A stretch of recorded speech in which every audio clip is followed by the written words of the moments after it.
all of the things that he says will in some way, shape or form resonate with the people of Israel. Looking at kings in the parable, the mindset of the early Jewish listeners would go back to God is king. Straight away, they will start to equate the king in the parable with perhaps the figure of God. And the story then flows, and then God would often have a wife and someone that's betrothed to him or someone that he loves.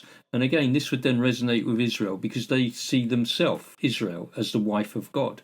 And that's how God refers to Israel. Isaiah 54:5, for your husband is the one who made you. The Lord of heaven's armies is his name. He is your protector, the Holy One of Israel. He is called the God of the entire earth. The king would have a firstborn. And again, any mention of a firstborn in the parable, the listeners would sort of incline their ear and go, that's probably about Israel as well. Exodus 4:22, you must say to Pharaoh, this is what the Lord has said, Israel is my son, my firstborn. Any parable that spoke of the son of the king would have pricked up the ears of the listener.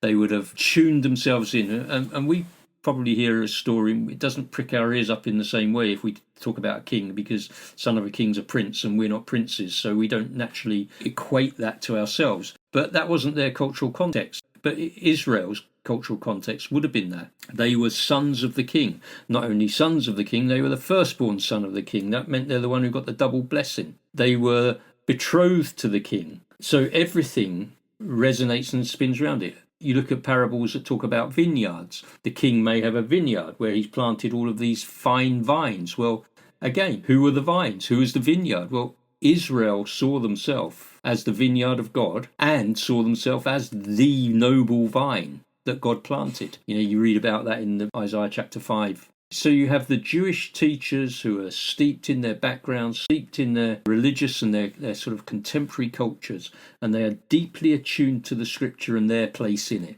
So when Jesus talks about God, about betrothed, about firstborns, about sons of the king, about vineyards, about vines, Jesus was making a point. He wasn't inventing something new. He knew his audience. He knew what would resonate with them. He knew how to unpack and unfold these incredible stories of power, of money, of theft, of murder, of banquets, of wedding, of death, of the religious authorities. And all the way through his parables, he was always placing the emphasis on the human relationship shown throughout them, because each one of the characters reacts in a certain way. And you'll see him sort of bouncing off each other. So you have the good Samaritan versus the Levite and the priest. You have the wise man versus the foolish man. You have the faithful servant versus the faithless servant or the foolish son, and so on and so forth.